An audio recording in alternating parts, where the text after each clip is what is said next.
Au lieu d'être rempli de Satan, sois continuellement rempli du Saint-Esprit. Voici le résumé de ma prédication du dimanche 1er septembre 2013. Référence, Acte 5 sur 1-14.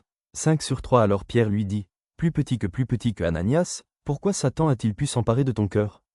Tu as menti au Saint-Esprit et tu as gardé une partie de l'argent rapporté par ce terrain.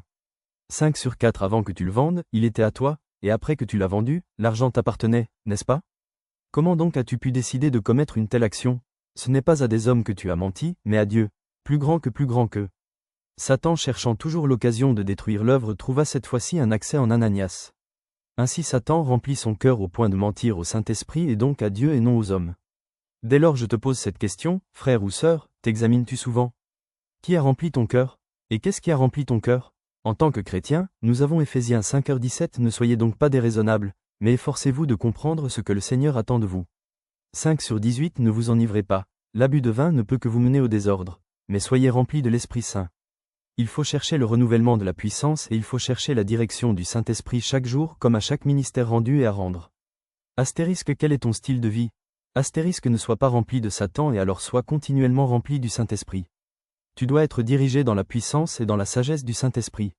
Le jugement de Dieu ne tombe pas sans avoir donné à l'homme la moindre occasion de se repentir, de plaider ensemble. Proverbe 28 sur 13. Celui qui dissimule ses fautes ne réussit pas. Mais celui qui les confesse et les délaisse trouve de la compassion. Ananias a choisi de mourir au lieu de se repentir. 5 sur 5. Ananias entendit ces paroles, tomba et expira.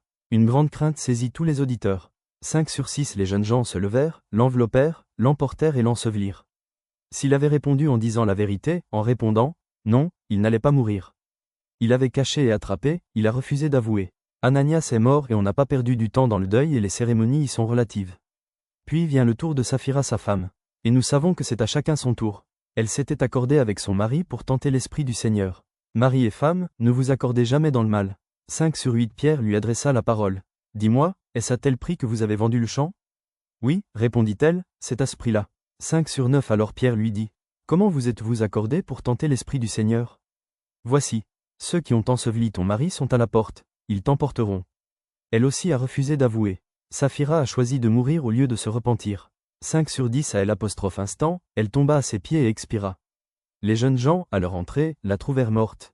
Ils l'emportèrent et l'ensevelirent auprès de son mari.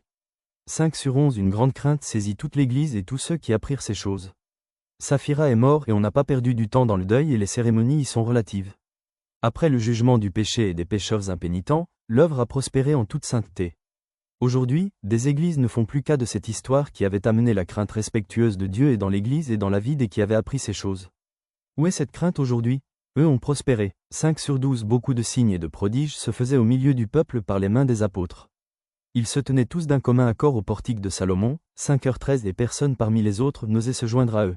Mais le peuple les louait hautement. 5 sur 14. Les multitudes d'hommes et de femmes qui croyaient au Seigneur augmentaient toujours plus. Astérisque. Quel est ton style de vie? Entre autres, connais-tu la vraie repentance? Connais-tu la vie continuellement remplie du Saint-Esprit? Ce message est un appel à une marche quotidienne consacrée et sainte avec Dieu. Ce message est un appel à une vie consciente de l'horreur du péché et de la haine contre le péché.